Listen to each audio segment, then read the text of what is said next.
Whoops. Accidentally caused a little bit of feedback there. Not great. Not great.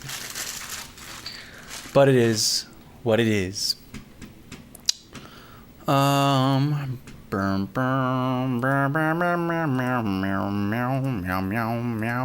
meow meow. Okay, well today we find ourselves going back to doing some concept art and level designing. I've been doing a lot of tooling stuff, but I think we're in a good enough spot to start actually just going hard into level designing with our game. Trying to put on some atmosphere, a little bit of atmosphere.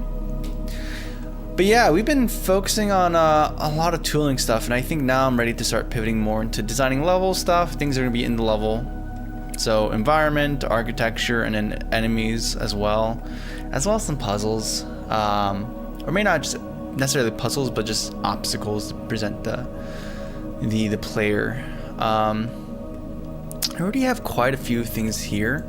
I think one thing I want to do is just flesh out this area more. I've been adding stuff like crates and whatnot. Adding some more environmental stuff and playing around with interesting lighting. Now that you have the compute lighting happening properly. And I want to play around with shadows and painting with shadows. And what I mean by that is like having certain areas be emphasized with light, and then having shadows kind of encroaching on it. And using that to kind of convey some thematic stuff.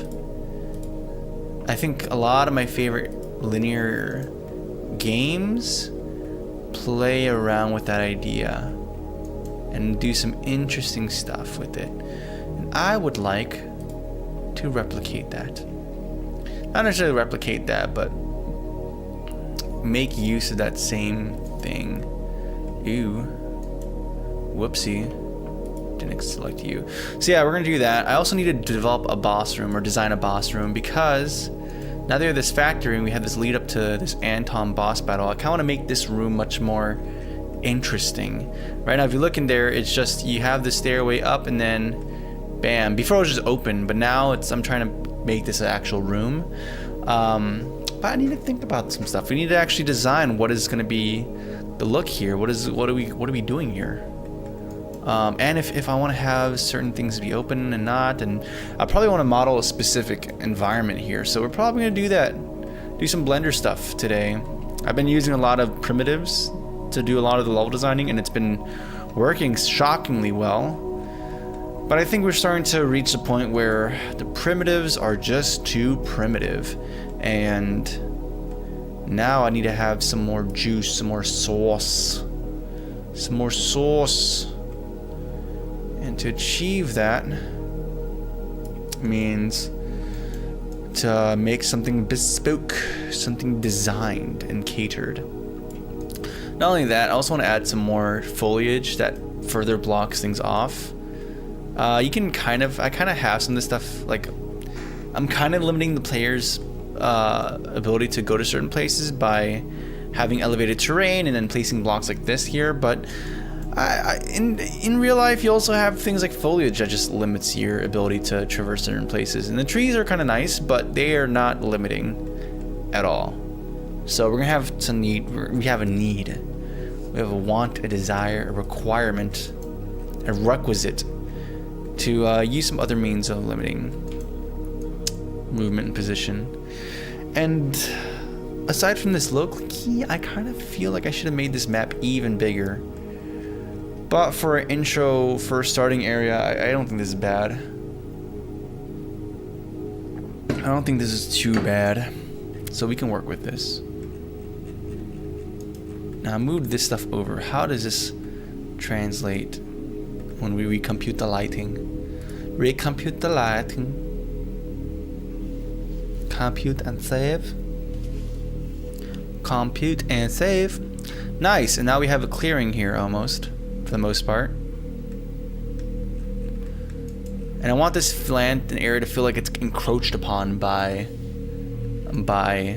industry, by this brutalist architecture.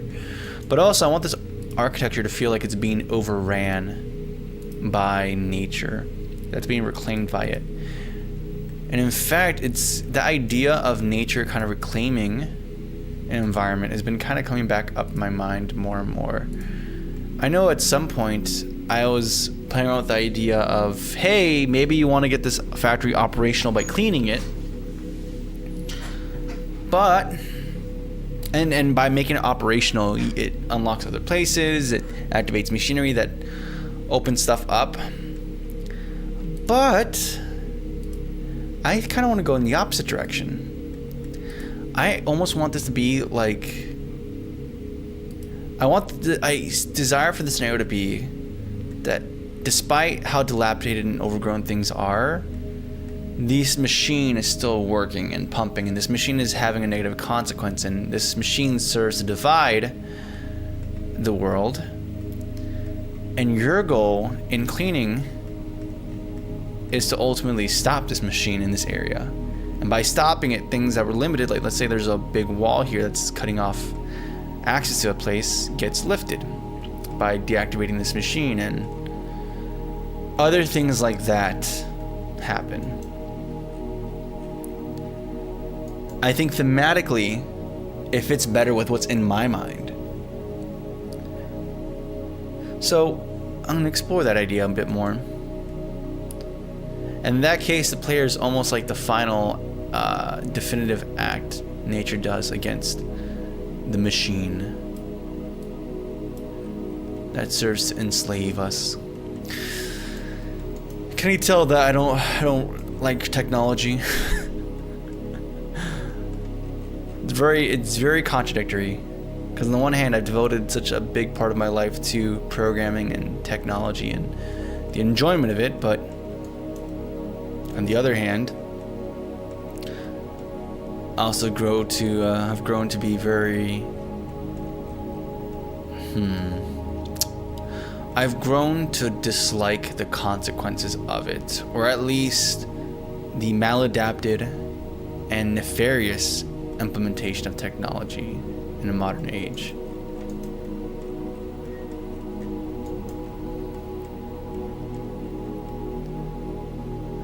Oh brother, I'm about to get started. We're about to start waxing poetic here. About to start waxing poetic. But it's true though. Like it's a thing that I think about quite a lot. Like we look at the old, what people envisioned technology would be and the role it would have in their lives. It's usually meant to enhance and make things better and to serve us. And now it seems to be doing the opposite. It seems to be working in the opposite direction and to our own detriment. And the design of technology is very pessimistic and very exploitative. So you can't be too surprised when I'm a programmer who loves programming. The craft of programming finds this stuff disgusting. Because I think in some sense I have a desire to see this skill used for something good. Not only my personal skill, but just this trade in general. And yet it seems so much of what we do is superfluous and damaging. Superfluous in the best of cases and damaging in the worst.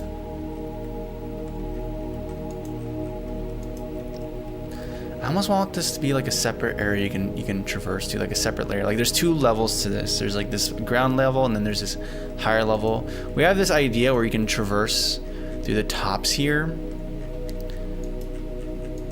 And I want to keep following that path, the idea of the secondary path that a player can take to discover certain areas.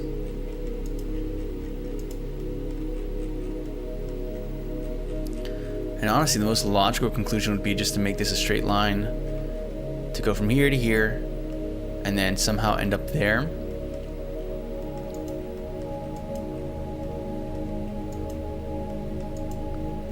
And there's got to be a power up there.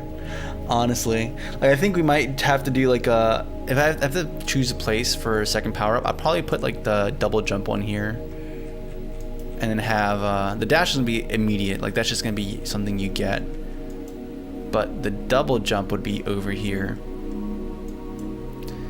which seems to make sense since right now you can get to here without actually get up to here without the double jump. This still needs to we have to make this accessible somehow to the player without double jump, but we shall see.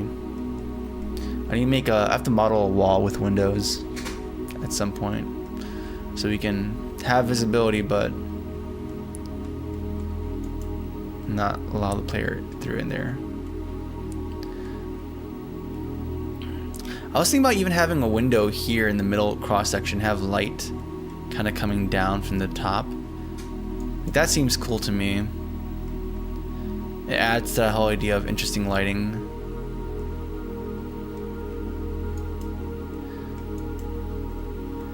It just feels weird that you have to do this whole U-turn thing. Like it's not a straight line or corridor, instead it's like this whole back and forth zigzaggy thing. You go from here to here, and then you go back there, and then you have to go through here, and then you have to go back up there this way. Like it seems very odd.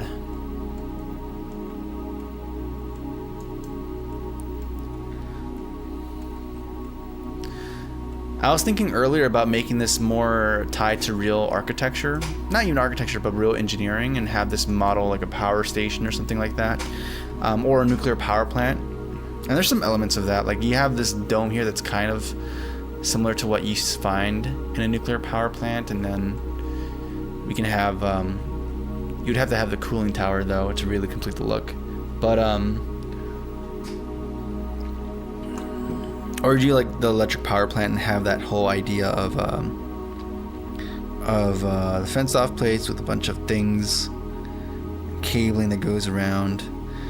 However, I kind of like the idea of this factory being something that's somewhat familiar but also not quite, where you can't quite make out explicitly what the goal of this thing is.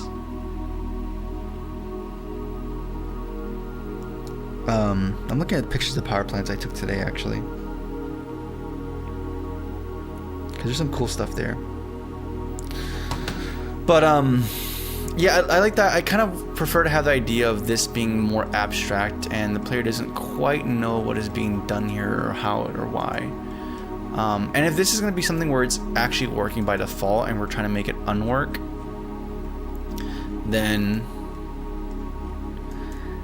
we should probably add some mechanisms around here, that like moving parts that kind of indicate that this is an operation.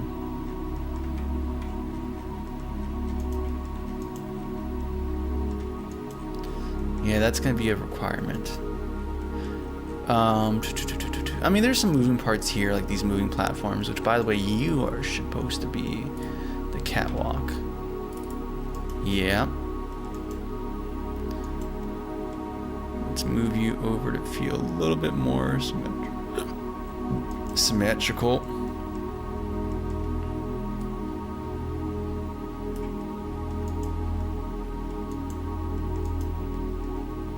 And more.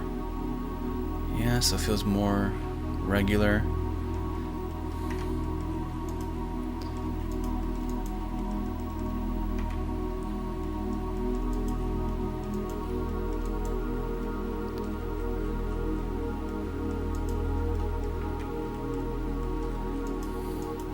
And you also have to model like this environment here, so this house that's going to be here. In fact, we're probably going to do that as part of the concept. In fact, let's even write down our to-dos.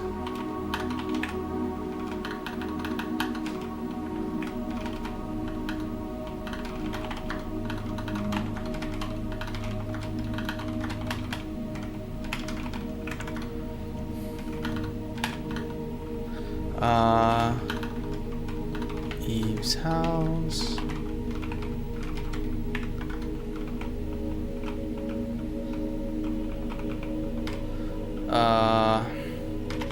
Anton's room. And we need to implement, or not implement, concept. I thought there was two more things to that. Eve's house, Anton's room. I will think of more.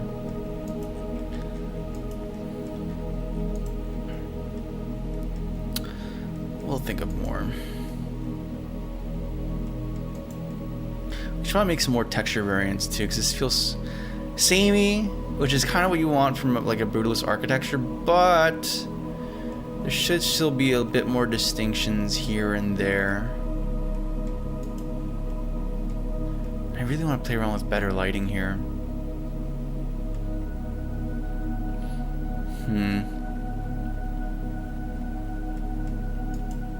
And what's going to be the deal over here?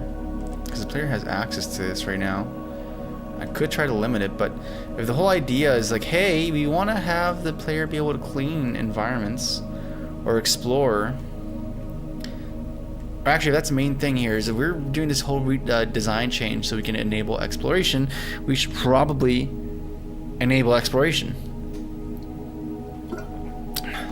So it seems kind of counterproductive to me to limit it in that kind of way. In fact, let me put on my headphones. I want to be locked into this vibe that we have going on here. But yeah, that is that idea. That is that move.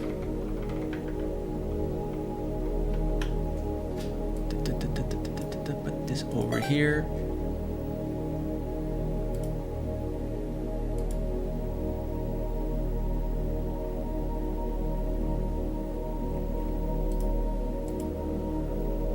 Okay.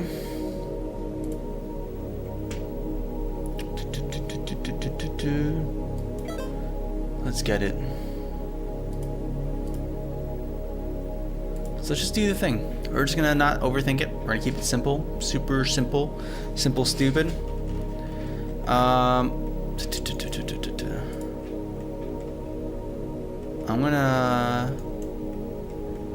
not gonna think too much about this. Well, yeah, I don't know why I'm thinking so much. Let's just do the thing, see how this looks, and then go from there. In fact, what is this dimensions? It's 108 by 5 by 185. Cool to know. Now, if I were to shrink this down, make another thing here.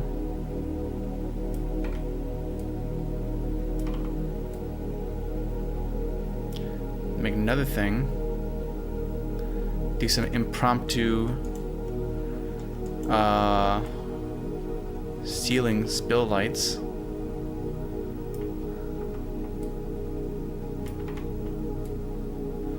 What would this look like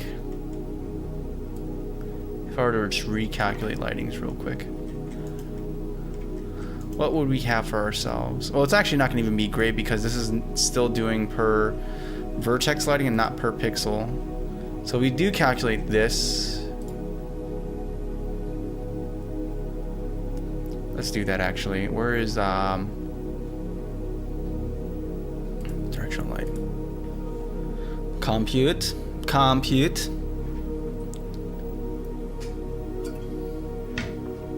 Cool, so we do get some spill lighting in here. And then I would have I'll make some stuff here. I'll add some fake volumetric lighting.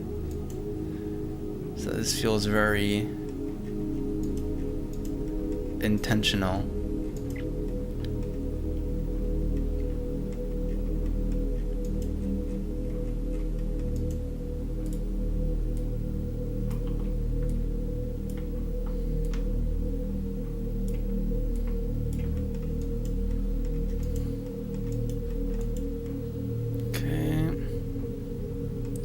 Stuff going on over there.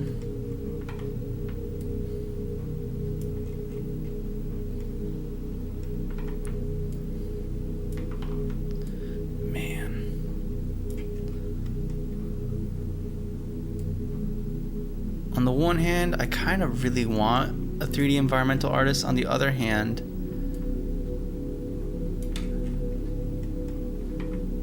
I like this process of just quick, dirty iteration.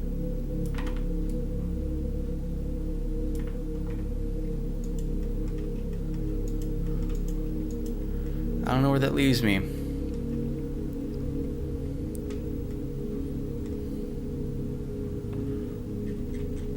don't know how we go about this.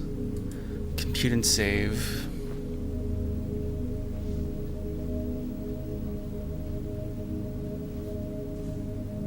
Very cool. In fact, it makes me want to have this ginormous metal pipe be positioned somewhere else. Also makes you feel like you can jump up here as well and do something. I'm not sure what. There's so many places for things in this game, and there's not enough things you can actually do. Like, there's no shop. There's no... Like, there's none of that.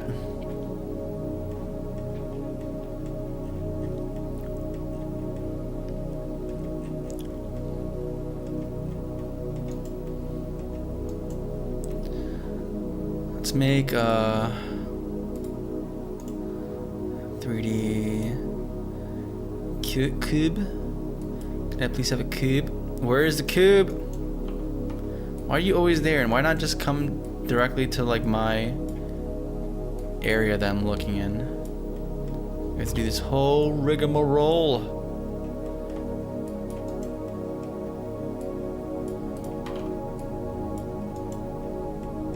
Okay. So we have you. Where is...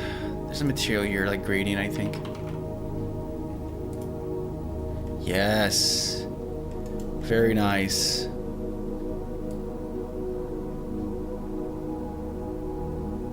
No, not very nice. Why are you flip-floppy?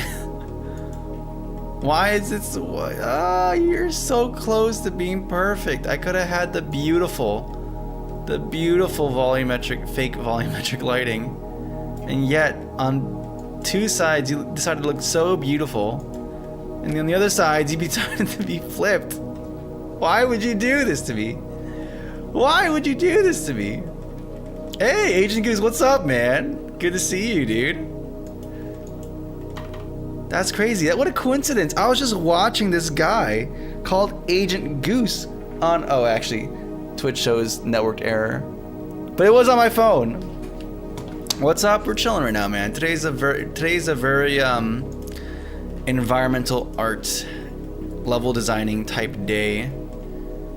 A lot of what we've been doing in Messy Mansion has been a big refactors and reworks and making tools and rendering pipeline stuff. But now that I've made these tools that I've wanted or needed for this game, we can actually start making the game, dude. We can start making the game. Which is, that's kind of crazy, right? And the stream, thanks for joining and chatting, following, lurking. Yeah, man, of course. Yeah, I saw you were streaming in the Discord. I was like, you know what? When's the last time I watched a stream? And I like Portal. Why not? That was actually a very pleasurable time. I was like, man, I should just watch this stuff more often. And honestly, like, I should have some days when or the days I'm just working on stuff, I should just do this. Yeah, the game is it's coming together, man. It's coming together. We have some big monolithic architecture that's kind of scary looking. Oh, actually, one second. We have to change the lighting on this because it's not correct. Or it's actually really correct, and that's not what I want. I want more incorrect shadows, like the ground here. Thank you. I'm glad you like it the way it looks, because it's a lot. We're not using any we're not using any of Unity's lighting components. Everything's like handwritten, like hand rolled. Okay, one second. In fact, let me whatever.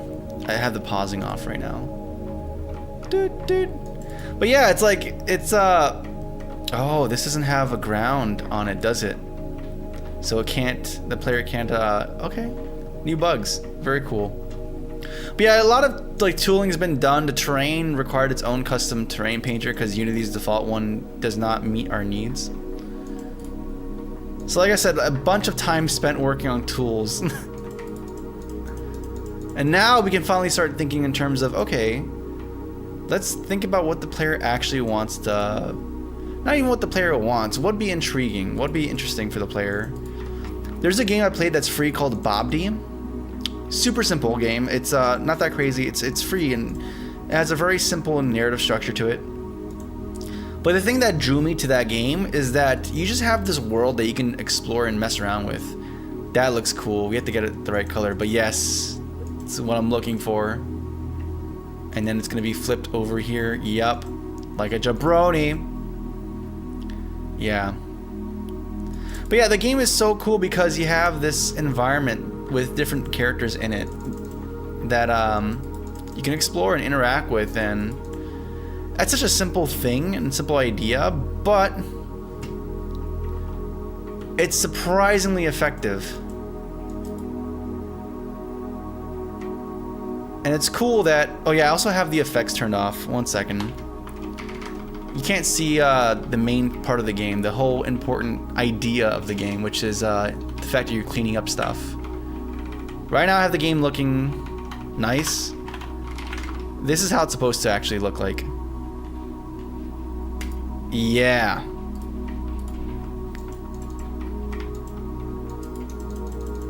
And you're trying to clean up the world, and the more you don't fight these bosses, the more they spread their stuff everywhere.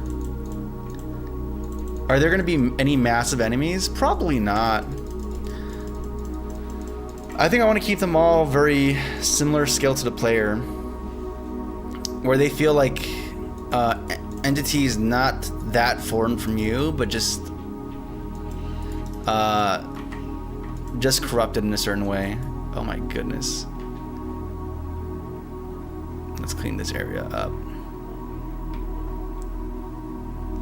But yeah, like this is this is what I was talking about when I talked about the meta ball stuff. Like this is another idea or a simple implementation of that concept where you have like this is just actually an image, but it kind of behaves like fluid where pixels next to each other kind of blend together in this almost fluid-like fashion. Yeah, it's also tied and related to that whole idea we talked about. Yeah, but the base idea of the game is that these enemies aren't foreign or alien to you, but they're actually very much like you, and stuff has just happened.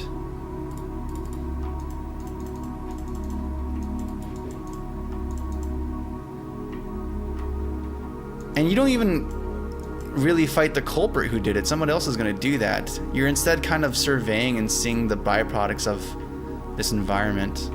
Ow, ow. Let's get out of here. Oh, I have... Okay, we have to implement... We have to figure this out today, because I have not made an exit for the player from this room. But yeah, I kind of want this game to be very simple, and not even be super combat-oriented. Like, there is combat, but...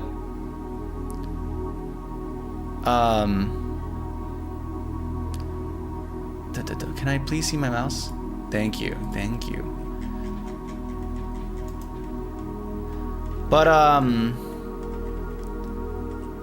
that's not necessarily the most important thing. I guess it's important in terms of progression, right? But, as far as where your gameplay or play session is going to look like, oh my goodness.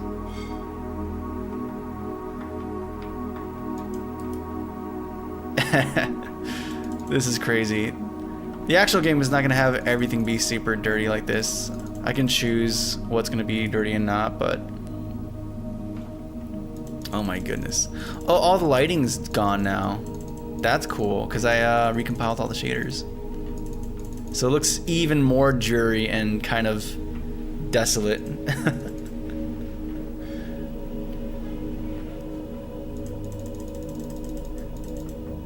Yeah, let's actually re-enable lighting here. Let's get this back on. There we go. This looks like an actual place.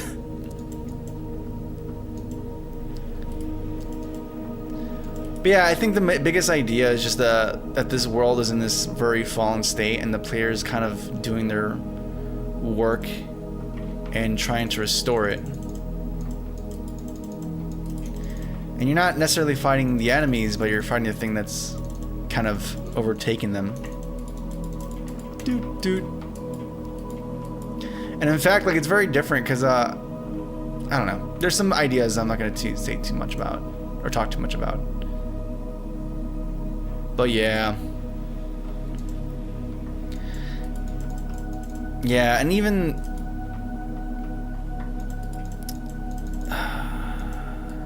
yeah, I don't know.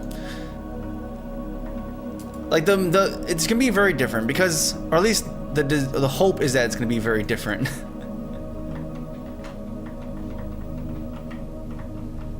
Like, even what prompts combat is not the same as other games, or I'm hoping it's not the same as other games.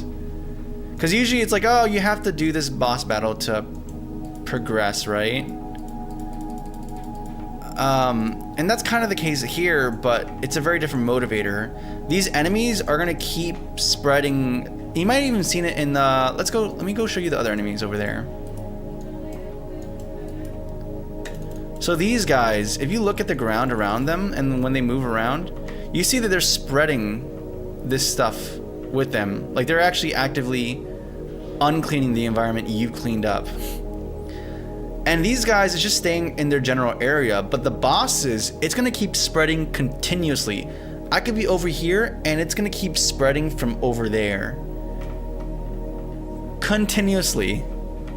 So you're gonna have this map where you have all these trails of slime that all point to the same source, and no matter how much you clean up the level, until you deal with that guy in some way, your work is gonna be slowly overdone. So yeah, you have to beat him for some kind of progression, but it's because they're them and their current state is actively hindering the work you're doing. And in fact, I think this sphere is supposed to be a mechanical idea I was like playing around with along that same line, where this guy has something called a dust update source, and we can make it spread out and make it be a producer, and then watch that. It's just spreading continuously outward, and that's what enemies would do. They have these traces that just keep spreading on forever and ever and ever and ever. I'll point it back. Clean it.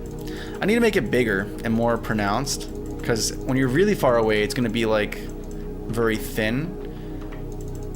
But you see it, like, it's snaking its way through the environment. It can't help but reach out.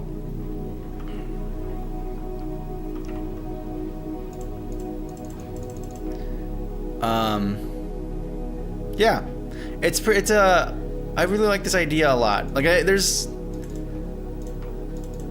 a message I want to communicate here, and I want the mechanics to reflect that. Like, a lot of times games do this thing where they just say, hey, this game has this and this message and whatever, but it's communicated purely through narrative, through them telling you what the message is. And I'm not saying that's inherently wrong, but games are such a very different medium. They're a very different medium to work with, and they have this whole palette of experience that you can give to the player. So it's a shame that you don't utilize that, or it's not utilized very often. So the idea is that the player themselves, by their experience and what they're trying to do in this game, are going to see, oh, this is what it actually looks like in practice. This is what this thing where this game is talking about looks like in practice. Of the corruption in Terraria a little bit. I need to play. I don't actually know much about Terraria.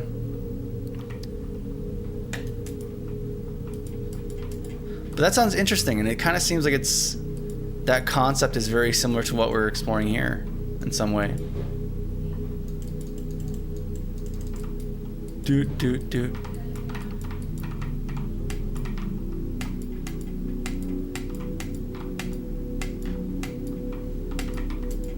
Yeah, the big stuff, there's some weird design decisions you have to make though.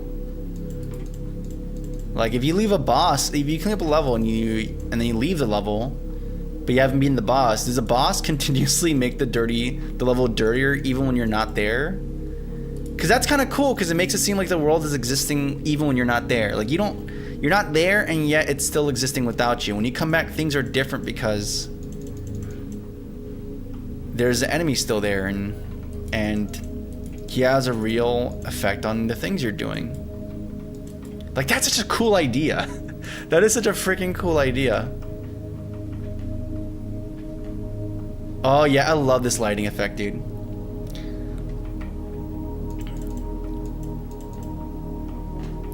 In a Terraria world, a part of the world is corrupted by evil, basically. There are two different types, Crimson and Corruption. Oh my goodness, dude. That's the other game I was working on was called Crimson Crown. That's funny. And it was the same premise. Crimson was like a corrupting force in that game as well. Jeez, a lot of my games have ideas of corruption done in. One is red and one is purple, and they spread slowly throughout the world. That is such a cool idea. I need to play that. I now actually have to play Terraria. And see what they make of that. Okay, we might have to do some Blender stuff today. We just might have to do some Blender stuff today, because I want to have a cube that can display a shadow, but this shadow is not. Either that, or I have to make a gradient map that is works with the cube's UV. Because this alone looks so good. It would be a shame if I can't use it. Tutorial for Blender at the moment. Beautiful. Then we're both gonna be Blender noobs. Because I'm not a super Blender guy. Well, actually, first we have to do some concept art anyways. Let me search up something though first before we get into it. Let's look into Unity Cube UV map. What does it look like? I just need to know what Unity's UV map looks like.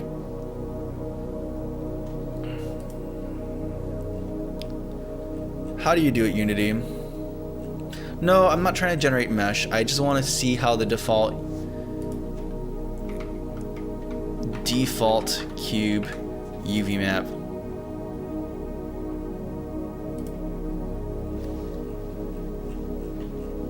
Okay, we're just gonna do this.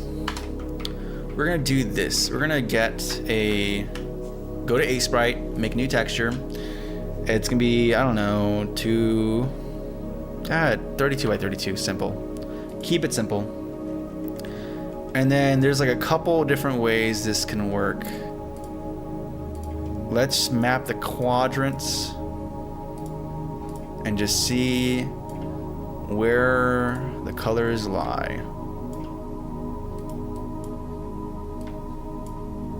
And then based off of that, we'll know how the UV map looks in Unity. Because I really don't want to model that out. I'm gonna have to model stuff today. So there's two things you have to do some modeling for today. This boss room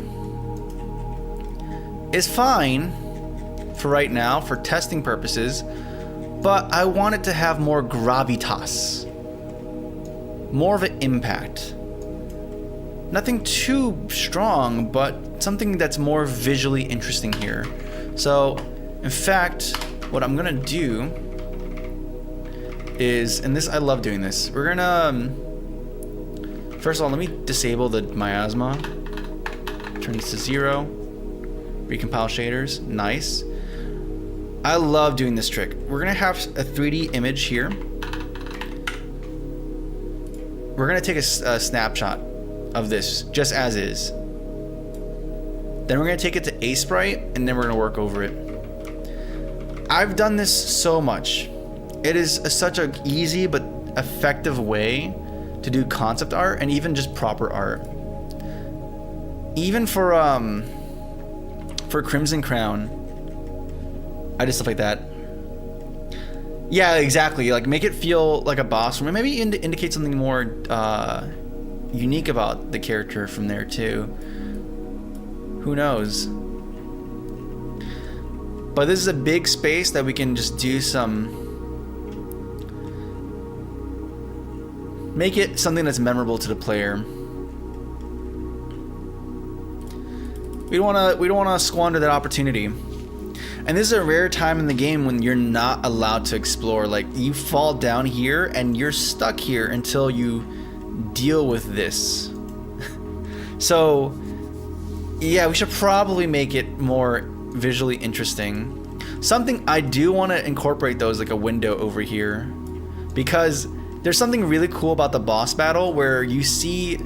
It feels very anime almost, where he does his sword sweep, or his pipe sweep, and you see the arc. You can jump and dodge it, but then right when you do that, you turn around and you see this huge arc of balls, this huge arc of energy balls just flying from behind you, and it's like, oh dang, that was humongous, wasn't it? That was kind of crazy. I need to do that in a way that doesn't allow the player to get out of containment, because also let's fix this bug here too. These guys need to be jumpable. They have to have the ground tag on them. Ground. Yeah, ground. That way the player can actually jump off them. And same thing here too. Ground. Yeah, and plus, yeah, like fight, turn around, bam, humongous arc behind you. I don't really watch anime anymore, but that stuff, those scenes are very impactful. Like, okay, let's actually do this. Let me actually go to the boss. The dude.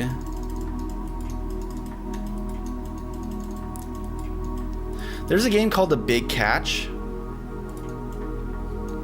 and it has kind of similar ideas where it's like a big, expansive environment. But, ooh, that's not good. The volumetric lighting there does not. It's not subject to It's not subject to our fog that we have going on here, so it sticks out like a sore thumb. That's a new problem. Yay! I have to figure out how to deal with transparency in this.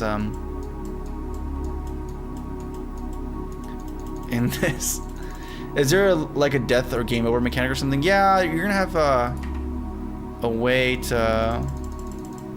Well, even that's a bit weird.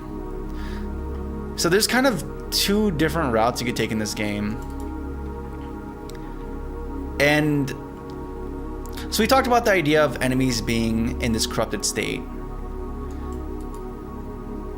where they're kind of covered in this miasma and they're just not themselves. So this thing that we're describing isn't just a binary, you're either corrupted or you're not corrupted state. It's actually a sliding scale. And what happens is that when you're normal, you have no miasma on you, or no corruption, and then you have like a mid-intermediary, mid-level where you're like affected by it, and it's very visible what it's doing to you, but you still have some semblance of your will, and you can still move, and you have autonomy. But then if you get pushed beyond that to the most extreme form of that corruption, you just turn into stone. So we have this one idea where the enemy is actually in this middle of this sliding scale between clean and stone, like turn to stone. In real life, a mop gets dirty, right? Like if you clean up enough stuff, it gets to a point of fully saturated, and it can't clean anything else. Anything it touches is dirty. That's the same thing with your mop. So there's this thing in the game where when you get hit by enemies, your mop gets dirtied. Like, yeah, you're cleaning stuff, but that's not actually making it dirtier. Or maybe it makes it really low dirty, right? But when you fight an enemy and you get hit by it, that actually affects you. And if you get your mop fully saturated, you're fine. But if you fight the enemy with that, instead of saving them and kind of restoring them, you instead turn them to stone. So that's like the lazy approach where you go, you know what, I'm not going to try to make them, I'm not going to try to save them, I'm not trying to help them. I'm going to actually push them further into this state they're in. You see what I'm talking about? Like, this is the arcs I'm talking about. It looks so cool. And I'd like to have that same visibility. But we might have to allow players to jump out and escape. Or mechanics or something. So yeah, so that's the idea, right? Is that your mop affects the combat with the enemies. And if your mop depletes to 0, you can't clean them anymore, and you're actually knocking them back. Right now, that's like a normal health. It's a normal health bar, but I'm gonna play around with that idea. Probably by the next beta test, we're gonna have that available. I also need to add some more stuff to his animation cycle. But yeah, and that's kind of the cool thing environmentally, is that we're gonna have statues all over the place. So you can see where people previously have just gone from here to fully just corrupted and go into this state that just cannot be like saved, right? So when you start playing the game, you're not aware of that, and you just see all these statues around. But then the further up you go, the more you start learning about it, the more it starts dawning. Oh, I'm effectively walking through a graveyard almost. This is the things I'm seeing, the people I see, they're different. So you have more agency in terms of how you interact with these characters and what it means for you and for them, and then the main thing that's kind of framing everything here, which is this is all part of a mansion. This whole world is like one room inside of a mansion. It's very strange, I know. It's a very weird thing set up and all this, but it's all connected. It's all connected. There's a thematic reason for all these kind of things. So our game is going to be kind of Kafka-esque in terms of a narrative where things kind of happen and they seem that they just happen for no reason, but it's in service of a greater idea. All right, let's turn this per pixel this off, and let's start thinking about. Well, actually, I was going to do this thing first. Yeah, Franz Kafka. The guy. The man. T-test.png.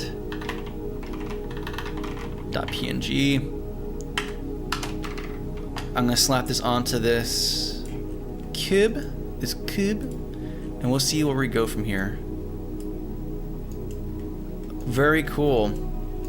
So it's not UV mapped at all.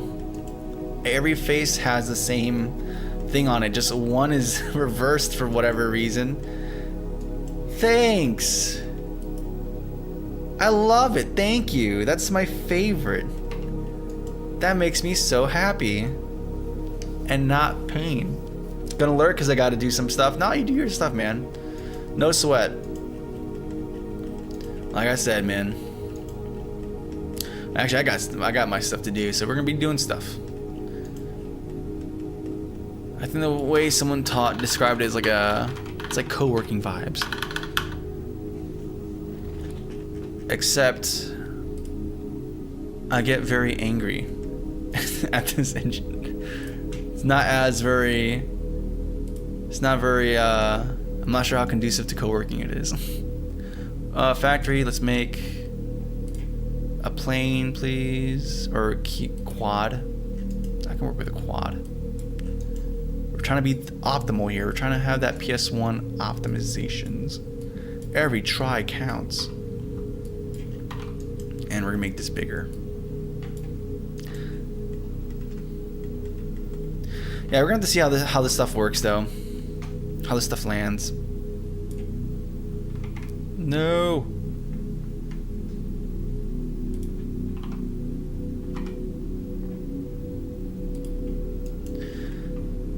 'Cause I'm spouting all this, waxing all poetic, but if it's not implemented good, it doesn't matter. It don't matter. Don't matter how clever or cool this thing is. It's gonna be terrible. Or it doesn't matter how conceptually cool something is. The execution is what's gonna define whether or not it is effective or not.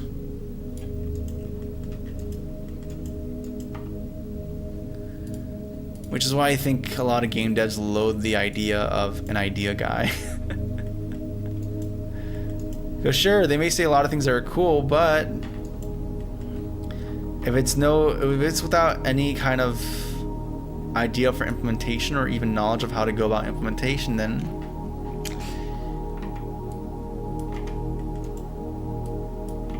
what kind of idea, what kind of game are you gonna have?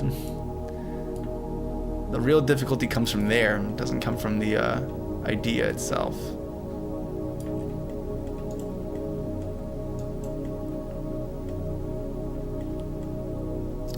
Or maybe a bit of both.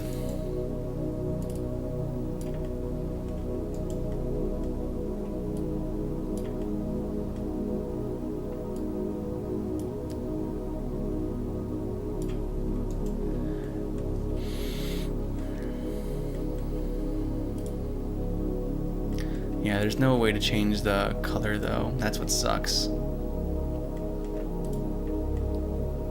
I can totally get this into the fog though. That's gonna be pretty easy. Okay, I guess it's Blender o'clock. So buckle up your seatbelts. We're gonna try and or potentially fail at being a 3D artist. This one should be simple. We have a cube, and we have our, where is it? Our UV editor. Let's go to edit mode. Select all. Let's even add in the texture so I can see how this is gonna look like. Material. Can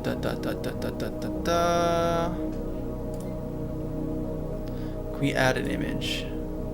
Open. Where's Messy Mansion?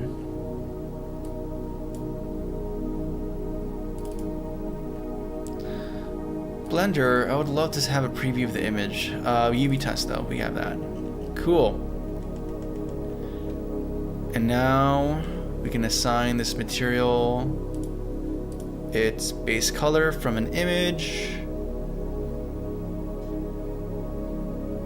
Texture, checker, texture, environment texture, gradient texture, image texture, there we go. Use one that exists. Very nice. Cool, and then we can see how it's UV mapped currently. That's not the desired UV map. We want to have this behave like so. Snap to here. In fact, can I just UV pack islands? In fact, actually, even better. Can I just select all these things, go to edge mode, mark them as seams, mark seam, unwrap, UV,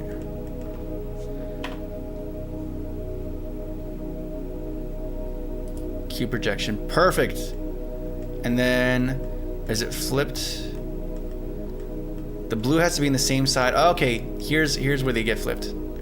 You are wrong.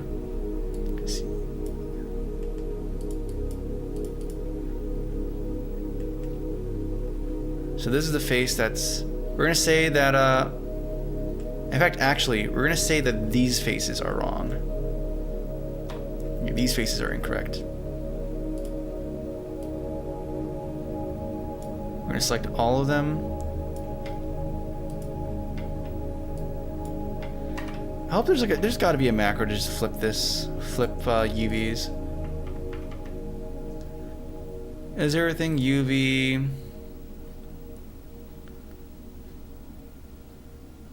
Unpin, live, unwrap, new. Mirror on the y-axis. That's not right. UV. UV mirror on the x-axis. Okay, there we go. Very nice.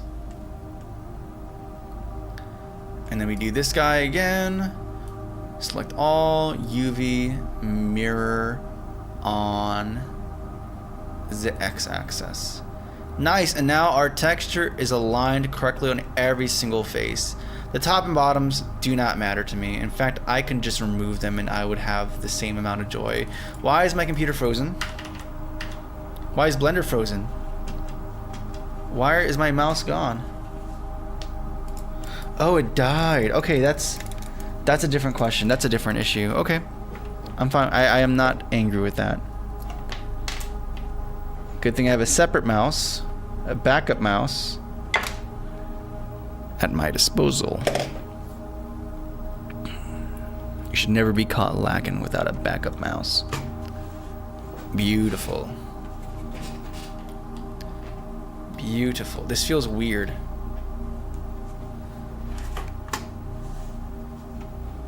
I don't know why it feels so weird. Okay, but the top and bottoms don't matter to me, so that's cool. Sweet, and anything else I want to do with this guy? I kind of want to have some of this flipped around, but I think this is fine. File, export, FBX, selected object. Wait a second, let me select that actual cube. File, export. In fact, let's rename this to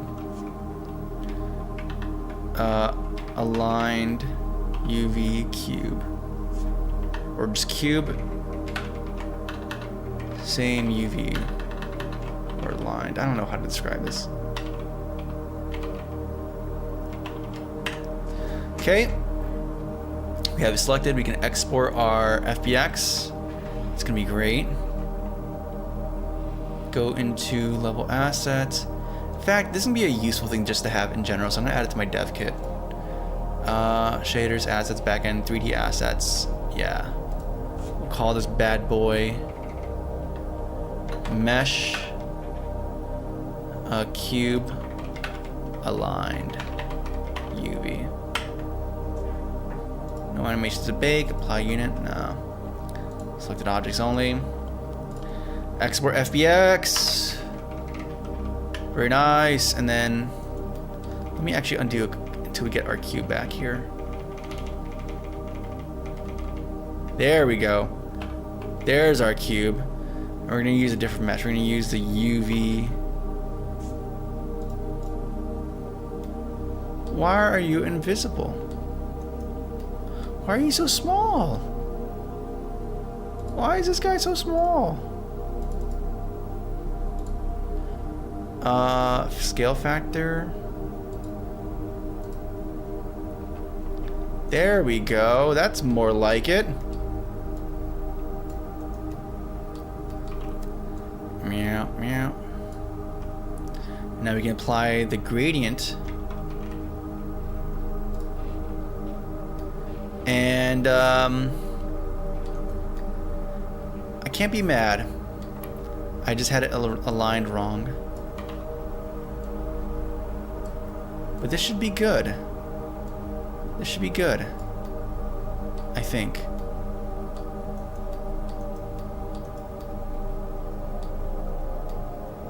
Okay, it looks good to me. Maybe I should have gotten rid of the top and bottom actually, because I'm realizing now that kind of adds some weird scuffness to this. Maybe should have gotten rid of those two guys, but c'est la vie. C'est la vie.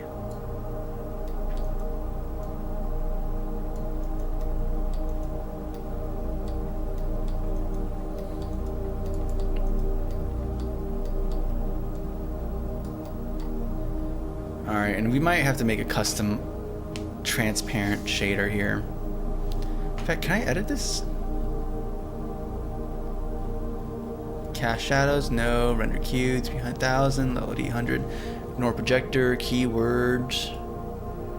Fog, exponent, linear, stereo, cube map. Not overrideable, whatever. Whatever, man. That's like your opinion, man. Yeah, let's make,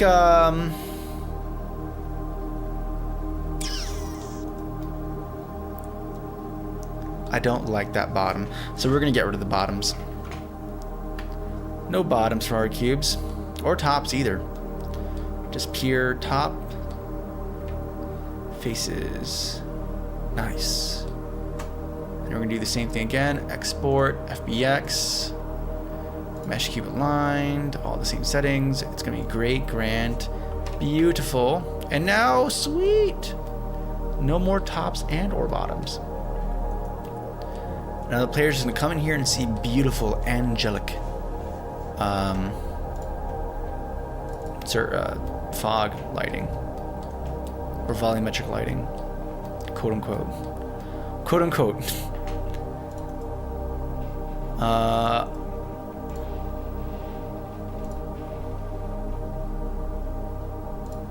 Where's our cozy light system? You have our shaders here.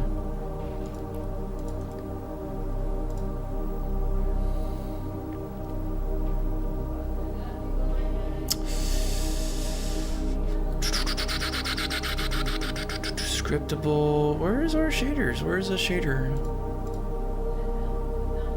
Scene templates, shaders, standard unlit. Now we're gonna do actually, what are we gonna do? Standard surf or unlit?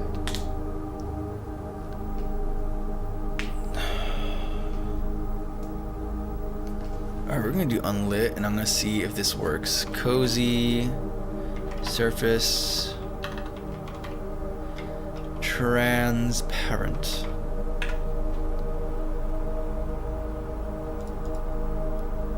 Oh, this is a weird case because we have to have it be subject to fog, but that's about it.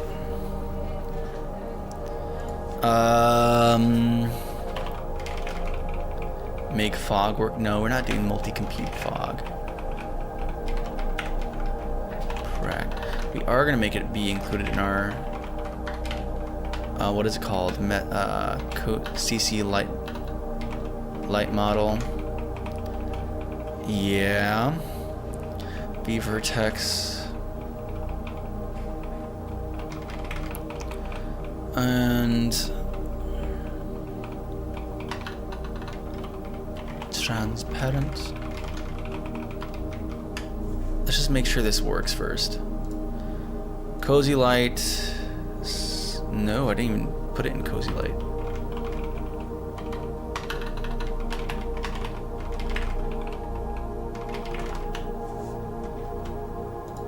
Cozy light. Did it not recompile? With the deuce? Cozy light. Yeah, it's not showing up there.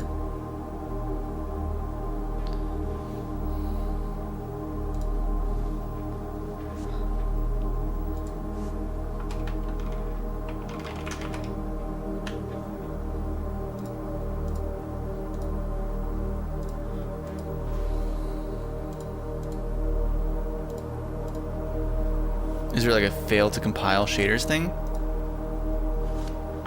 Maybe that's what's happening here.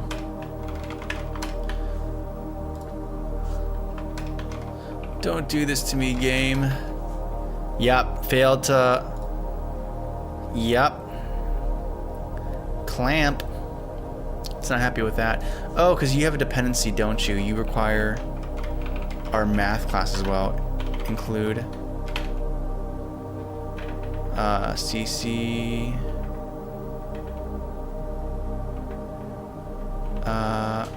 assets, no. Yeah. CCDK and Shaders. Math.saging.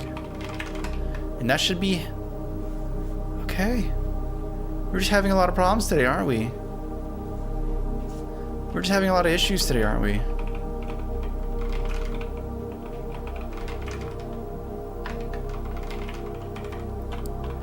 Okay. Well, does this matter?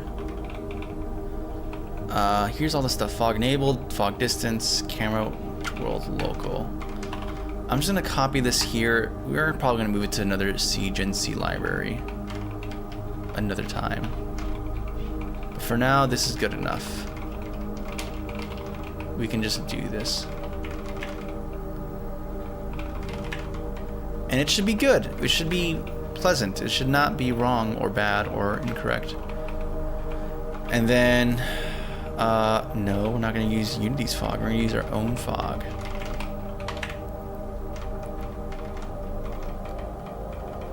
Where are you? Where do we do fog blending? Here we go. Fog past color.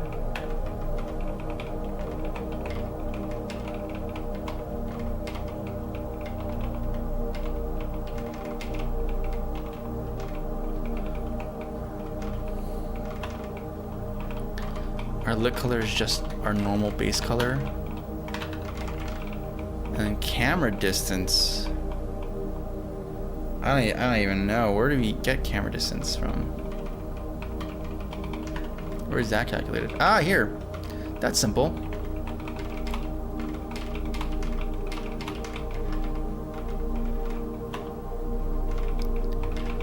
Oh, but that's required to be included in this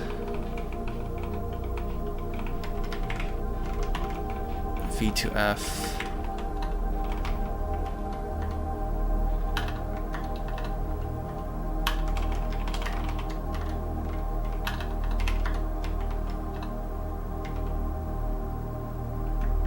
Core 2. Should be that crazy. Does this actually need to... Can I do text code 1? I think so. Don't need Unity fog chords because we're using our own fog chords. It's gonna be beautiful, wonderful, lovely, and then we have to calculate our, and that should be hopefully the most shader code we do today. Mul Unity object to world.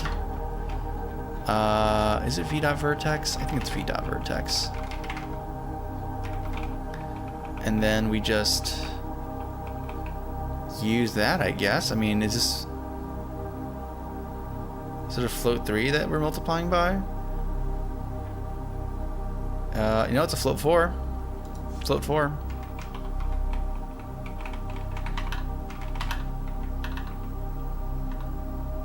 Hopefully that doesn't cause any problems. Okay, and then can we please... It compiled.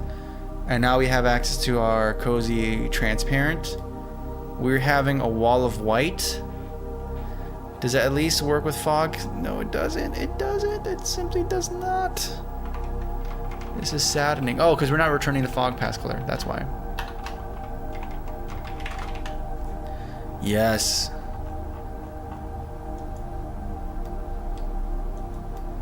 Cool. And now we just have to make it transparent. It's easy. Easy.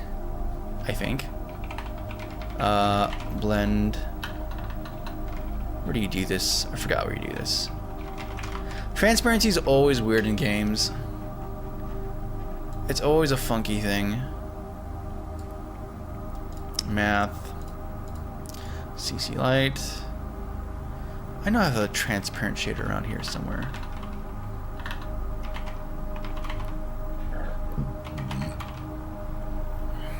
That isn't mine. That isn't my current one.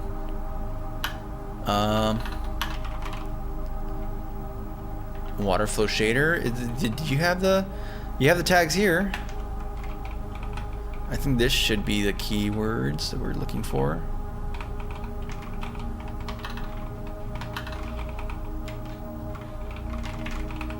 Q, render type, transparent cutout. Nice. There we go.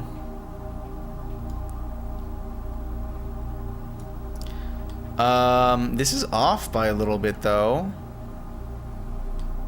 So maybe we're multiplying something wrong here.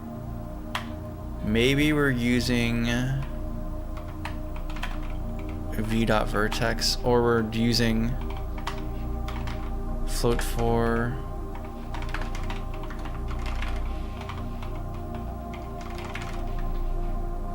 That doesn't change anything. That's effectively the same thing, I think, actually. Okay. O.vertex in clip space.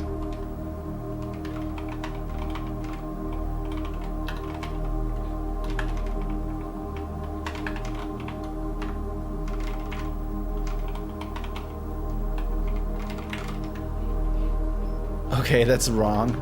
That's also very wrong. Okay, let's just do what we had here before.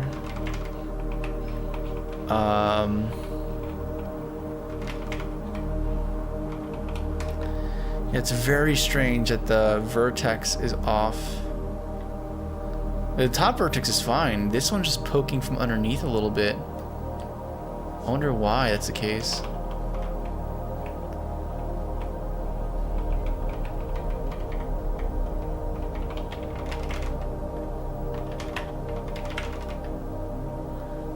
Okay, well, I'm not gonna think about this too much. It weirds me out a little bit, I'm not gonna lie. It makes me feel uncomfortable that this is wrong. But hey, at least the fog, it's now like subject to the fog. It behaves like it should based off of the fog. And then one last thing I want to do is add a color thing.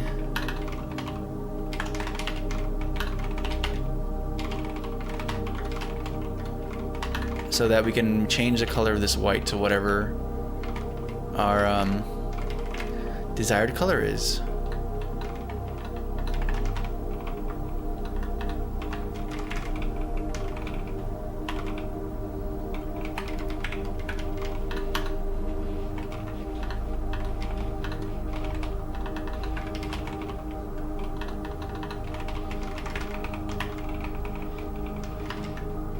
No shader errors, cool. And then we can multiply this by color.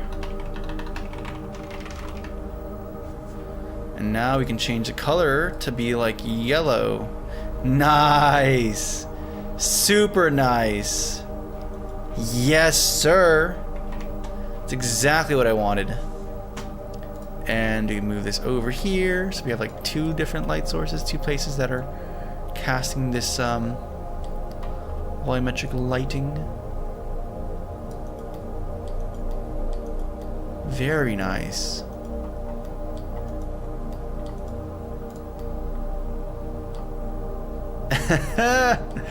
This is sick, man. This is sick. It's about the little victories. It's about the little victories. The little ones. And something cool we can do is we can take this and bring it over here too.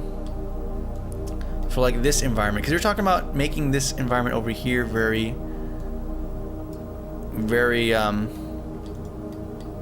especially lit, as if this area is special and somehow shielded from, I don't know, the effects.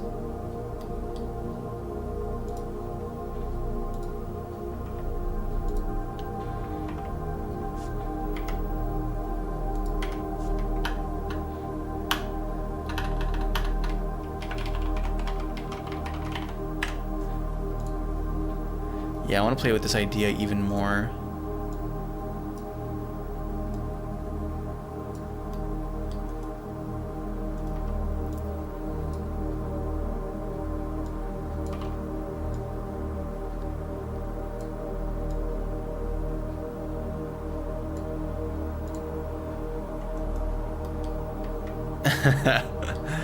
This is so cool, man. This is so cool.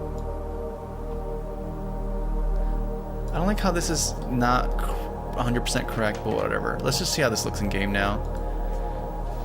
Let's see if this looks good in game. This is gonna be the big determinant.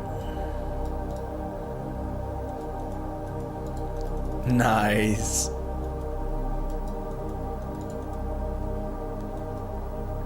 Yep. It looks like light hit, like just, oh, nice.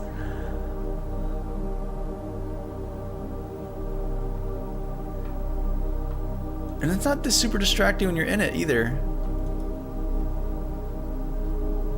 It's faint here. When you leave it, it just becomes so much more prominent. That is so cool. That is so freaking cool, man. It makes me add more obstructions to the environment so that a brief respite where there's light that can break through that brutalist architecture just feels so much more prevalent, so much more, I don't know, triumphant. It's just different. Now, the big thing here would be making this be double-sided. That would be extra cool. In fact, oops, my bad.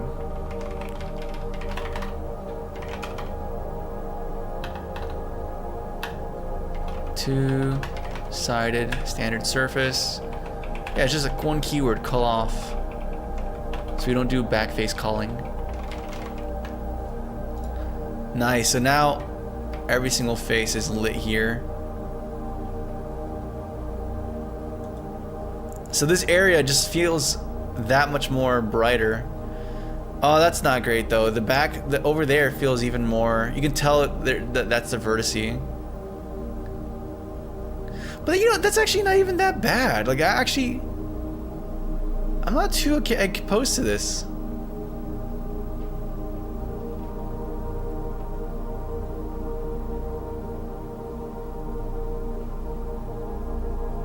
I really don't dislike this. You can see it poking from up there though, that's not good. That's not good. We have to fix that.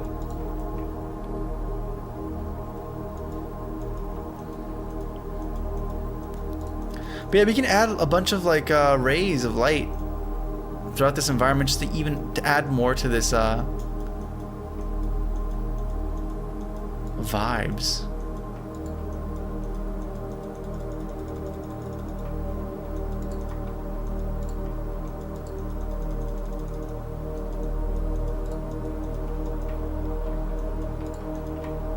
Let's go up here. I want to see the other environment.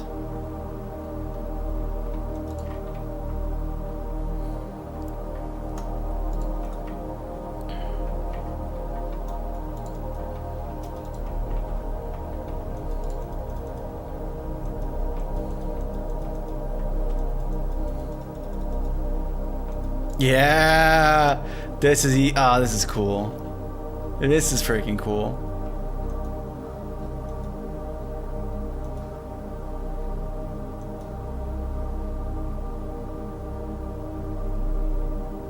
This is so cool, man.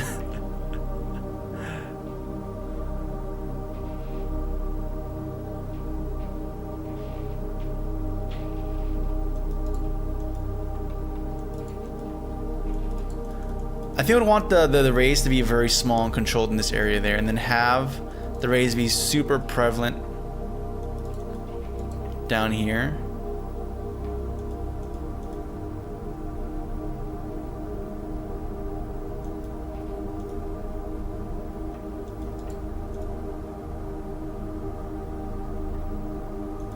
And we have to make him harder. We have to do way more with him. Oh, this is super cool though. I'm actually really happy. With just this little bit, it just feels like we've added so much to this game. But yeah, let's add to this claustrophobic, because I want this to feel super claustrophobic. Like super, like this architecture is just encroaching upon this person and their family and this environment that they live in. It'll be cool if we can have the buildings fall down too, and it just exposes this well of water behind them.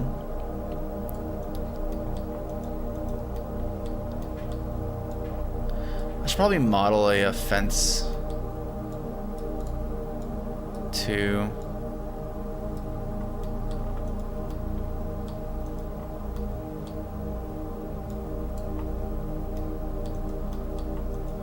This is the one area where there's light peeking through it. So let's make it where like this is not even by design, but due to a fault of the architecture just falling down on its side. This becomes exposed. Not from the designers being benevolent and affording this to them, but because of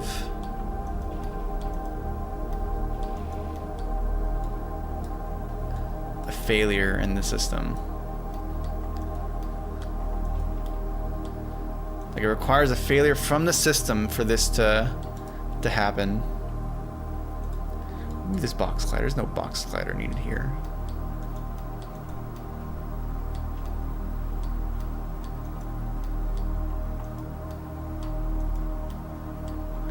This is so cool, man. I cannot overstate how pleased I am with how this is looking.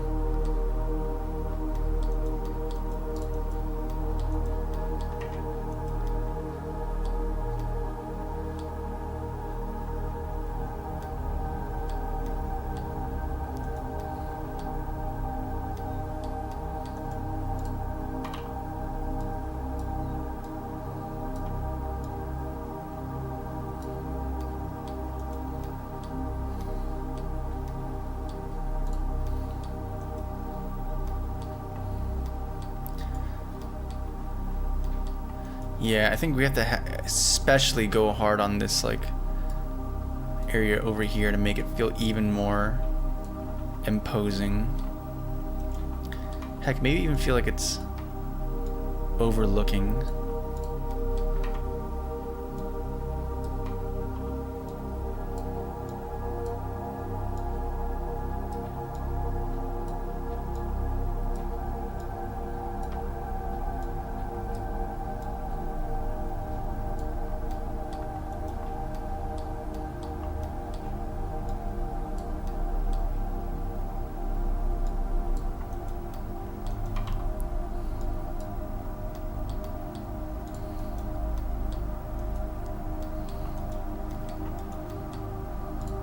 Of course, have more cross-section piping stuff just connecting these areas, making it feel like this architecture is not just broad and hanging out to one place, but it also just finds a way to intersect every single part of this naturalistic area.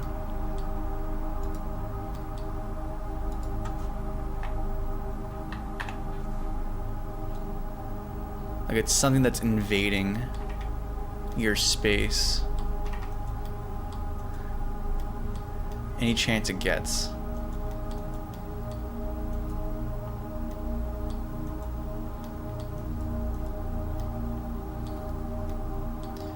Speaking of which, I want to have like some more, I don't know, we have to see.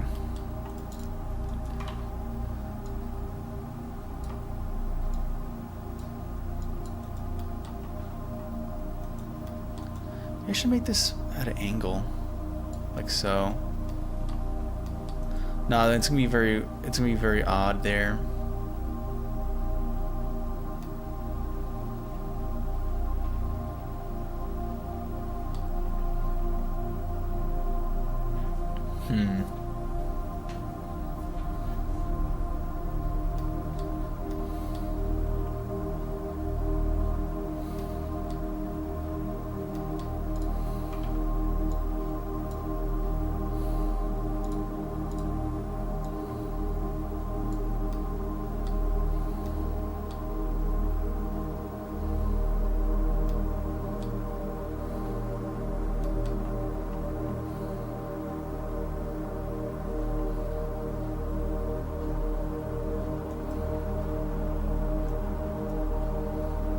This is cool, man. I can't state it enough how cool this is. Okay.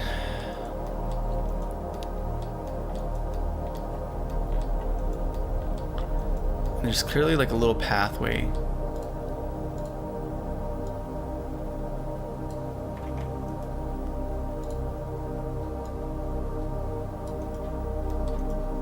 The player can find and walk through over here. That gives them access to that area once they have like at least a double jump ability, I think.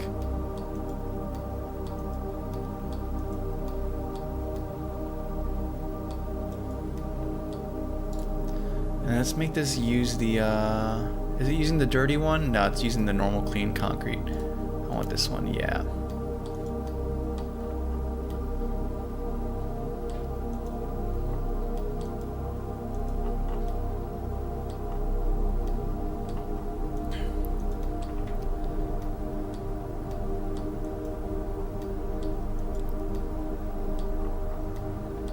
I need to make some piping. I need to get some piping models.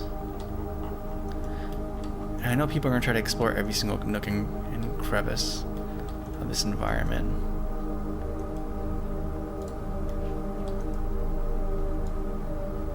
This area at least though has to be restrictive. But you can come back here and be able to discover new stuff. But as this is, it's restrictive.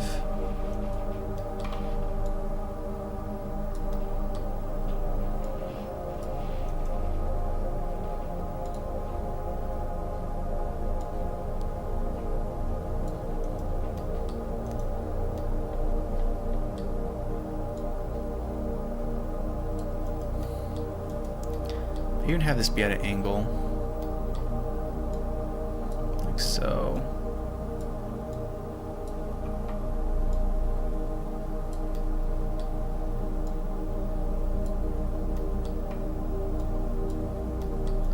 Yep.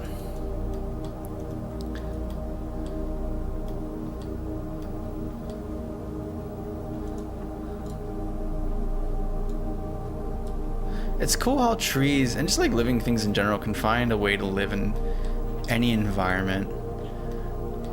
Like there's just how there's this picture of this stop sign, and it looks like a normal stop sign, but then if you look closely, there's a little tree branch growing from the top where the pipe ends.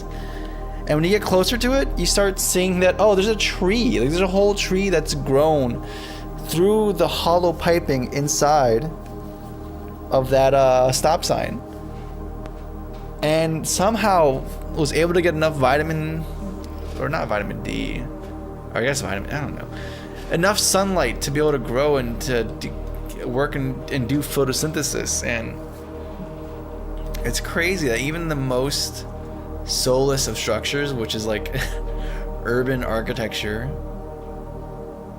this thing finds a way to live. Super duper cool idea.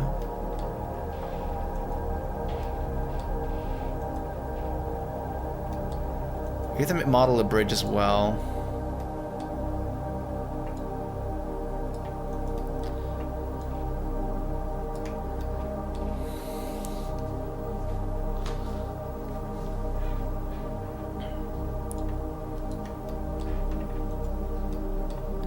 I need to figure out what this area over there is going to be and what this big monolith is going to be. It doesn't feel as crazy surrounded by all these other obelisks.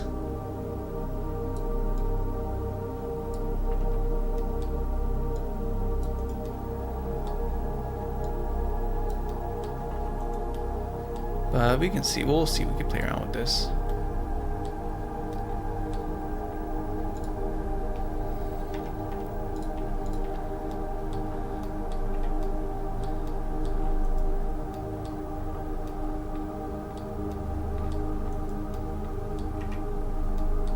Alright, let's compute lighting again.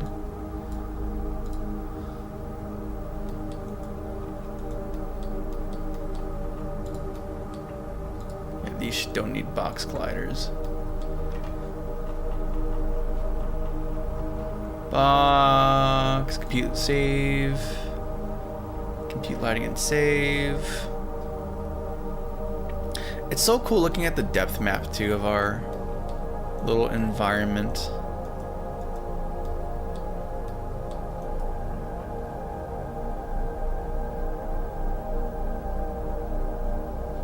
Like if you look at our map here, it's so cool. You see everything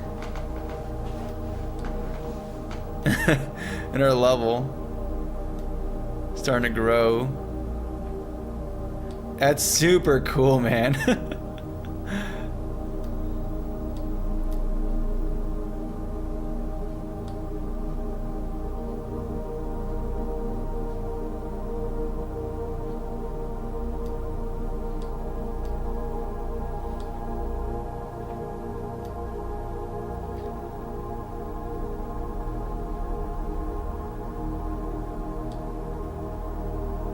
Oh man, it's so cool. I can't get over it.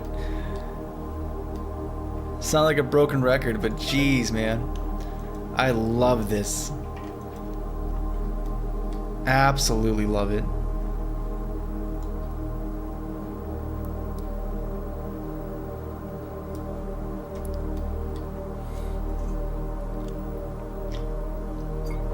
Okay.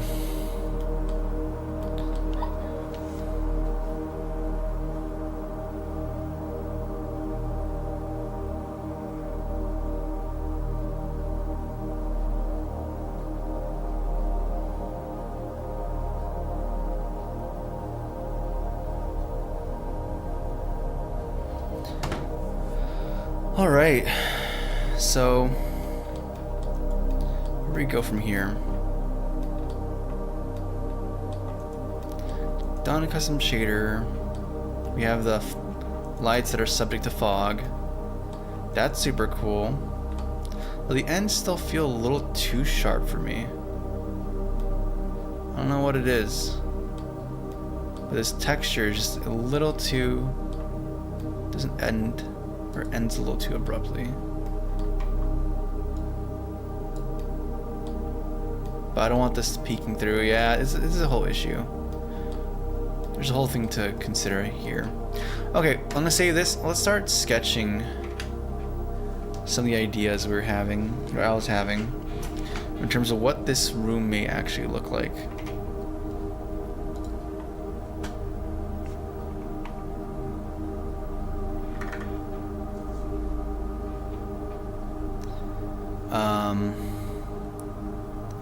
I mean, this idea of like, there's like a machine that's gonna be stopped here. So what if we have like a second level over here that leads up to one penultimate thing that you get to stop?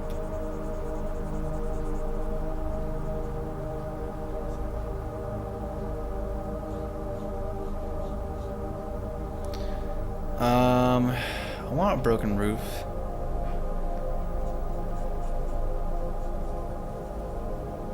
Maybe have some like moss hanging down from up there. In fact, it would be good to have a general moss thing, like an asset we can chuck anywhere. I think having hanging vegetation like that is just gonna be useful. You should find this in a bunch of different places.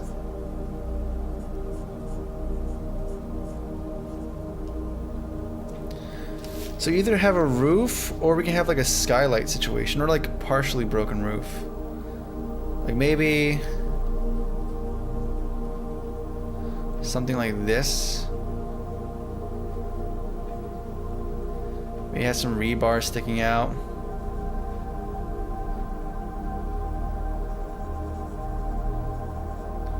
Like so. And then you have the vegetation hanging down from here. Because then the light's gonna be, it's gonna make sense to have the light drooping down from here. Like so. Like it makes sense to have that like that. And then this area over here the ceiling can go back to correct or at least still intact. This area would be in cast shadow, and we could have a cool mechanism here with lights that makes it stick out, that the player can just stop. Like some gear, some engine. Imagine like a V8 engine just running this whole entire operation, just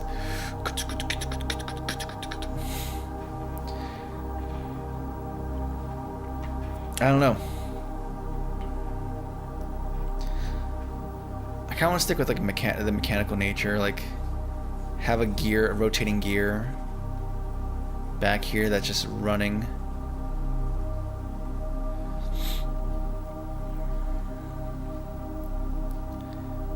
And you have this.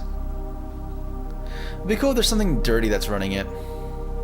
Ooh, I like that idea. So then you're still using the mechanic of cleaning to fix this and stop this. And we have a staircase that runs over a gear, so like the gear is turning, there's like a cutout in the staircase, so the gear can still run without impacting it. And you get to this thing that's powering stuff, something miasma colored, like a core of some sort, and that's what's propelling a lot of this stuff. And then have some debris on the ground as well, because this falling ceiling has to be somewhere, right? It has to be accounted for in some place. So maybe even have it here.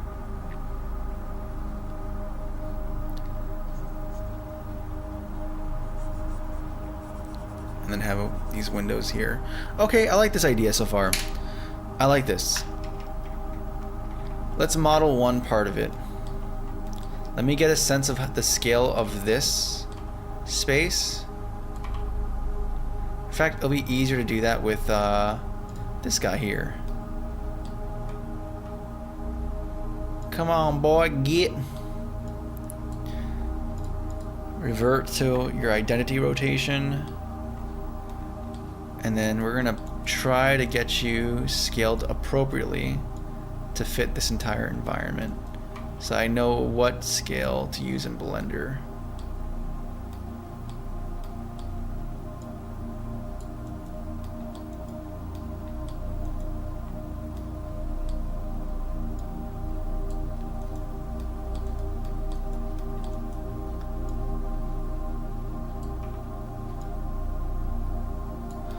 Cool, so about here I'm thinking.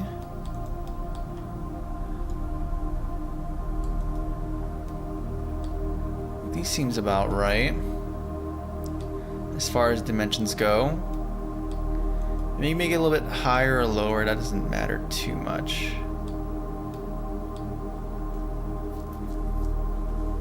Or does it? No, that feels kind of small and confined still. Well, it does feel almost like a warehouse in terms of its ceiling clearance. That feels better. That feels more appropriate to what's in the image. So what's our dimensions looking like? We have 26 by 15 by 30. Okay, that makes sense to me. Okay, let me write this down.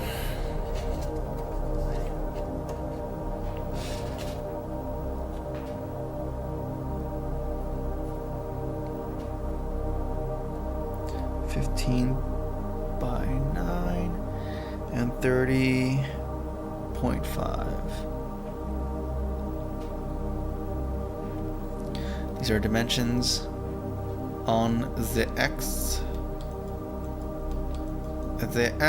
and the Y. Cool. And now on world space. Yeah, this is still correct. This is still correct. X. Yeah, it's still aligned with world. Perfect. Okay, we can go to Blender now. File new. Don't save. Don't care. We're gonna make you have a specific scale. we type in that scale? I sure would like to scale it by a set amount.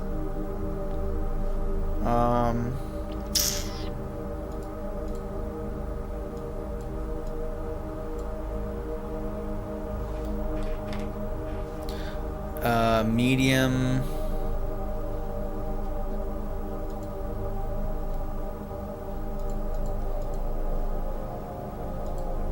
Where are you?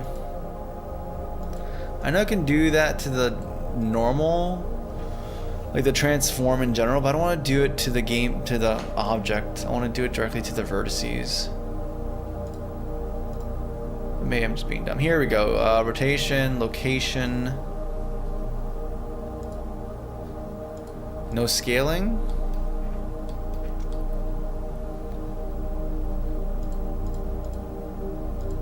I know there's a way to do this. Don't lie to me.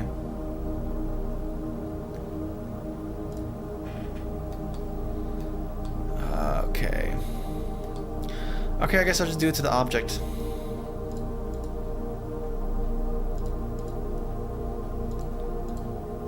Yeah, item. So our scale on the, and then is X, no, so our view, that would be correct with the, oh, we're gonna have to switch things up, aren't we? Because in Blender, okay, so our Z is Y. That's really cool. So what our X is gonna be X, it's gonna be 26.6. Our Y, which is our Z, is 30.5. And then our Z, which is actually our Y in Unity, is 15.9. And this is the environment we're operating within. This is the world. Now, one thing that we can for sure get rid of is the front and back face. Edit. Okay, we're gonna let something else define those things. First of all, actually, before I even do that, Control A, Control Apply. Because I want this to be applied. Apply transform. I forgot how you do this. Control J. No, that's for joining.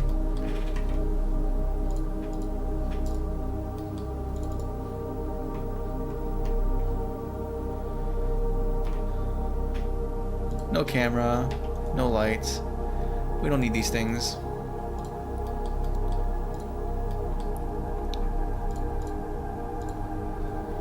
You...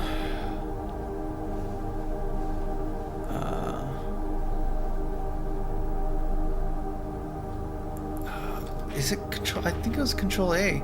Yeah, scale. Apply. There we go. Now this is the normalized scale. Perfect. And then we can go back to edit mode, and I can start manipulating this the way I desire. So first things first, select this face, delete the face. Nice.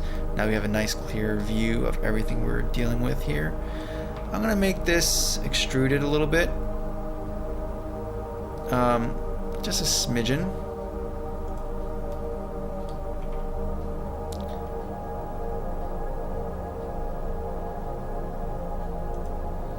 And scale a little bit.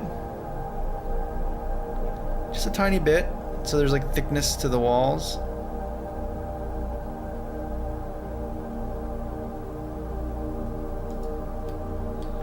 There's probably a better way of doing this. I don't know it. So, just gonna have to live with it. Cool. Now we have some walls with some thickness to them. And then now we're gonna do our little we're gonna do a little knife tool. Or actually let's ring cut.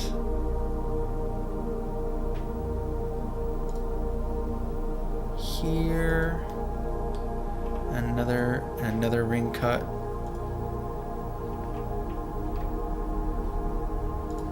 Here. Nice. Another ring cut. say there, and then about there, I'd say like here. And we can start cutting out, defining the places that are going to be destroyed and casting a specific funny shape onto the ground.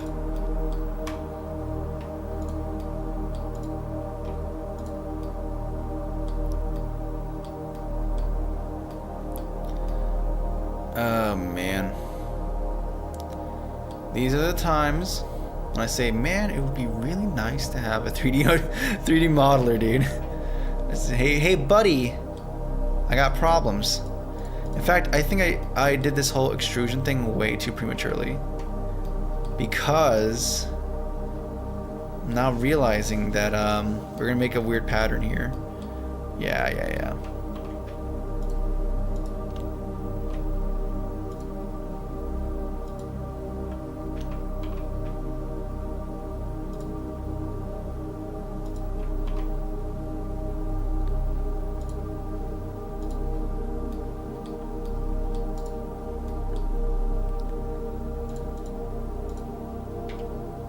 Oh, wait.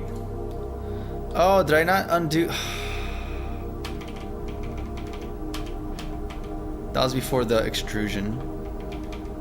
There we go. Just to verify, can I move you around?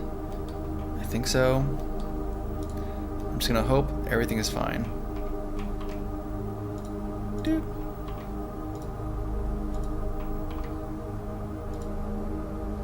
Get close over here. There.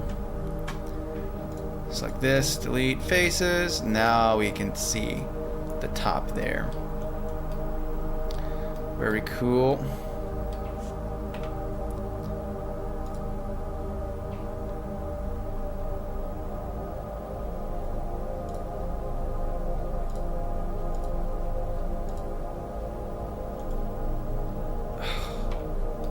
Knife tool.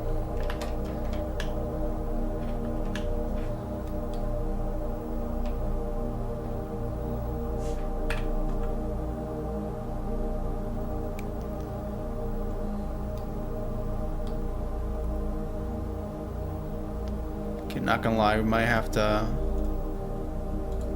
do a little bit of outsourcing with this one, because I am not. Okay, here we go.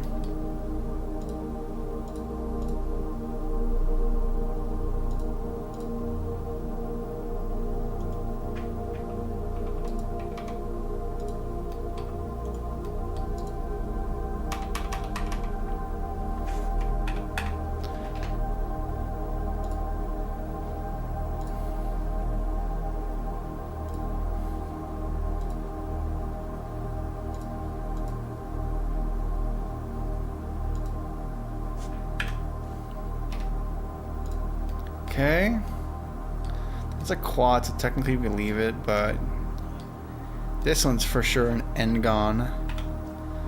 So let's try cleaning it up a little bit, man. There we go. 3D modeler. Yeah, someone's not gonna be happy with Someone's not gonna be happy with how I did that. It's okay.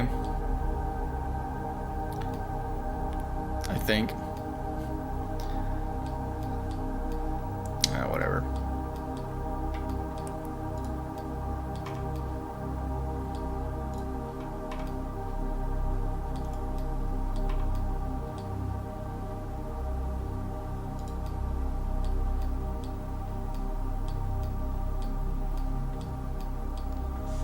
Okay. More cutting.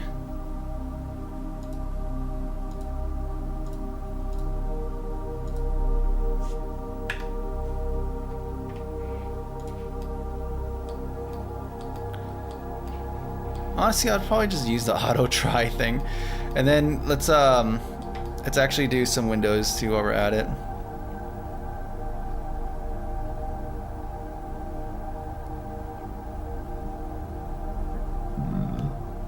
Mm.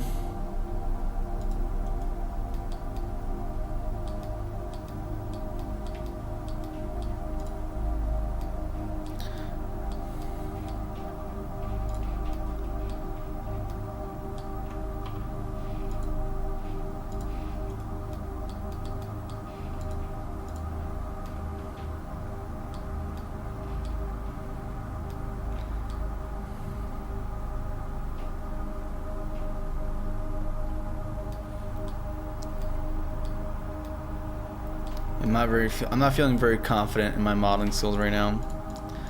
It's okay, I just need good enough right now. We'll get the rest later.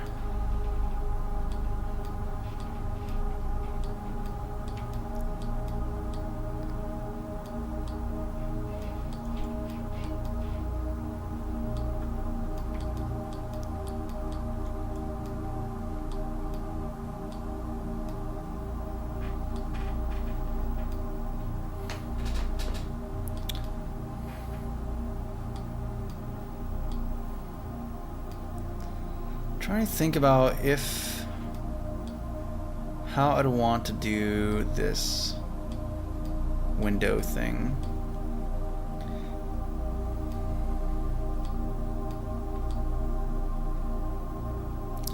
Because I can delete this and be like, yeah, it's a window, keep that, delete that. But that's not going to be very nice looking. And likewise, yeah. So I think what I might do instead is have like a set increment like this, maybe. Yeah, like one increment. And that's gonna be like the frame size.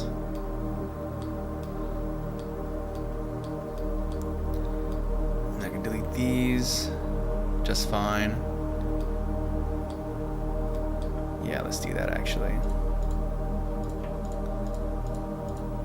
No, not. Yeah, there we go.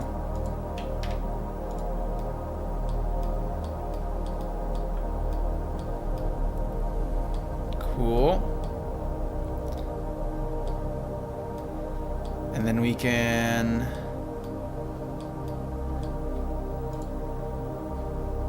where is it? There's like a way to do like things you hold Alt. Oh, that's gonna do that now. I want the whole line. I want to select the whole line. Oh, that works. Okay. And I can scale it to be very small on just one axis. Like that. That way you still have like big, bold windows that encapsulate the player.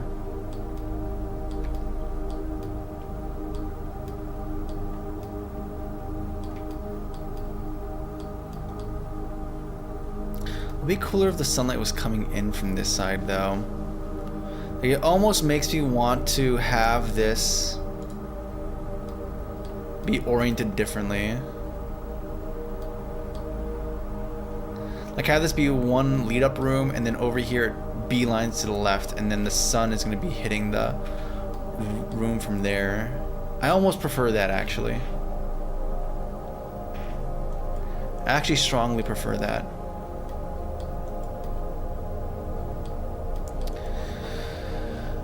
Okay. Well, I'm going to think about this a little bit more. Actually, it's not too much to think about. It's just going to be what it is. And then one last thing I can do is also... because we need to have the part that's going to be on the ground, on the floor. Like the ceiling that's going to be on the floor. So I want to yoink those pieces as well. Yoink. Yoink. In fact, I could do the loop cut, the loop selection thing. So I could do Alt, Enter, and then... oh. you don't do that.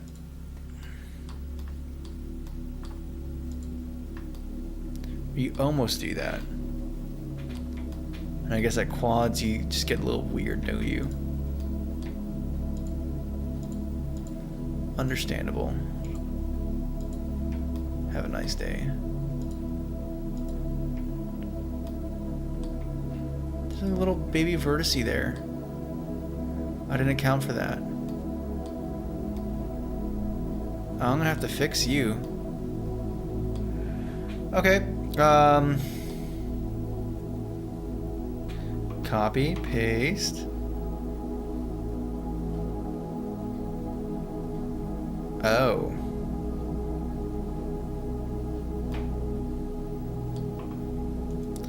I forgot how we do this. I can generate a face. Select the face. And then can I rip it?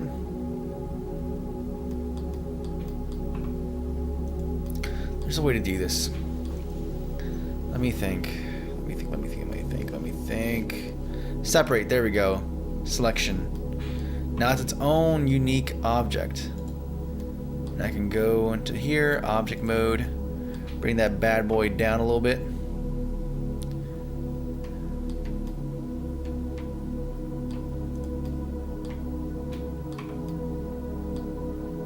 Bring him down there. Give him some thickness. Extrude.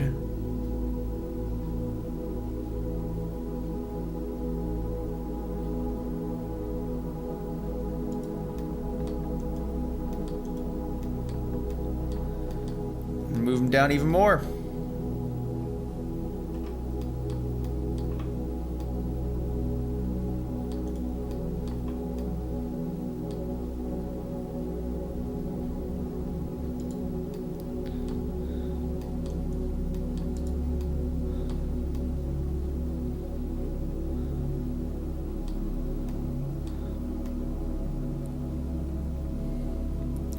I kind of want to have it be broken up more.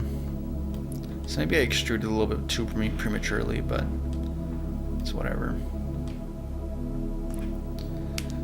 Okay, guys, I'm gonna stop the stream here for now, and yeah, continue working. Thanks for hanging out. I appreciate the company. Hope you have a good one. Till next time.